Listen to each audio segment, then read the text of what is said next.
This is Jack's Cowboys. Coming off a big win over the Washington Redskins. Um, all the points were scored by field goals. 6 field goals for 18 points with Dan Bailey. We were in the red zone about 3 times, but couldn't get it in there mostly because of a lot of miscues by the offense, a lot of miscommunication. Um, Especially with Ogletree was running wrong routes, but hopefully they got that cleared up this week. Des Bryant made a game-saving catch on a 3rd and 21, and that's the longest third down conversion done by Romo. So there's an update on injuries here on DallasCowboys.com. There on the field. Start with Tony Romo. Where's he at? Tony's doing a lot better, man. He's practicing still on a limited basis, and odds are he'll wear that protective Kevlar vest, bulletproof vest, and maybe take a pain-killing injection again. But he said every week, every 5 or 6 days, he's feeling a lot better. He's graduated from sleeping in a recliner at night back to his bed, so that's always good. And there's still some pain that he's having on certain throws on the move, but they feel like as Sunday approaches, he's going to be more and more back to his normal self. The question is, what's going to be around him? Obviously, some receivers have been banged up. Miles Austin is going to be held out through the bye week. And Des Bryant's been limited in practice, again, still having trouble with that thigh contusion. So it's going to have to be, again, some young guys stepping up around Tony. Let's move to Doug Free. He had an off game on Monday. Where do you think he's at this week? Well, he's kind of struggled, admittedly, in the last couple games. The 49ers, Justin Smith, Brian Orakpo against the Redskins gave him all he could handle in those games, and I think some of it's technique related. Keep in mind he's got a new left guard working alongside him. It's rookie Bill Nagy. It's not Kyle Kozar, who he's accustomed to, but he came out and said, I'm not playing quite my best. He's got a big challenge this week. As we'll talk about, this Lions defensive line is very formidable, but Doug is one of the veteran guys on this group now. He's basically a 3-year starter, and he expects more of himself, and I think the Cowboys think they'll get more out of him this week. Let's move to Sunday's matchup. On the defensive end, Detroit is bringing in defensive tackle Ndamukong Suh. What are some of the things the Cowboys are going to have to do as they face him? Well, everybody knows he's a load. To me, he's arguably the best defensive lineman in the league right now, and he's still a very young player. It's not just him. It's this entire front that they have. Corey Williams next to him. They're both huge defensive tackles, well above 300 pounds, and so it's going to be tough for Bill Nagy and Kyle Kozar. It's a big assignment for them. You've got to protect the middle of the line, so Tony has a chance to step up in the pocket when things break down and make throws. If the middle of the line breaks down, they could be in trouble. And again, with Doug Free, Kyle Vanden Bosch on the outside, he's got to contain him. That's a 3-time Pro Bowler we're talking about. Absolutely. Thanks, Rob. Thank you. Well, that's all we have for this DallasCowboys.com today. Be sure and log back on Sunday for the post-game edition of DallasCowboys.com today with Rob and Nick. I'm Leah Watkins, and we'll see you next time. And they're previewing it on Playbook, but can't really believe these guys too much.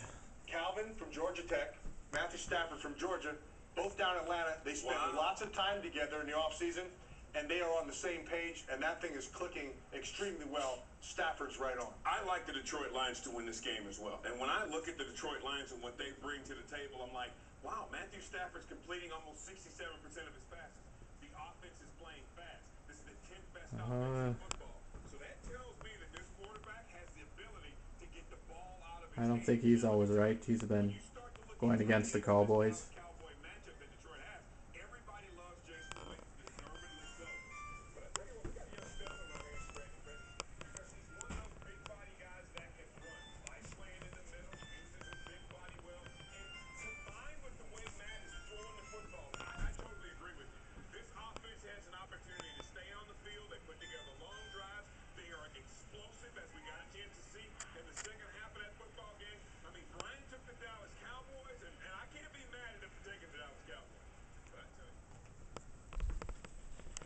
That was their picks. Of course, they're not always right. Just because the Lions are 3-0 and they're rating them third, and I don't think they're as good as third because of the teams they played. But Dallas got to get their get their timing in on. Hopefully they practiced all of these miscues on offense. I think the defense is pretty solid. Demarcus Ware is still leading the league in sacks. So, and Sean Lee is was voted Defensive Player of the Month. But something's got to change on officiating for the Cowboys. The officiating's been against them. All the calls have been against them. Doesn't seem like they're making too many penalties, but they're getting called on penalties that weren't like Jason Witten holding and Ogletree's. I think there was one there that shouldn't have even been calls. So hopefully the officiating will catch some of these like holds on DeMarcus Ware and things like that to even things up. Hopefully the officiating will be more fair. Like the Jets game, the first Jets game, they first game of the season, the Jets didn't have any penalties, and that was kind of unbelievable because of they need to call things on them, but they didn't. Sometimes that gives the other team the game, so I'm hoping that officiating is fair in this game, and Romo should be back, like they said on DallasCowboys.com. And sorry about the NFL replay. Usually they sketch everything out, but it was just they barely showed any Cowboys highlights.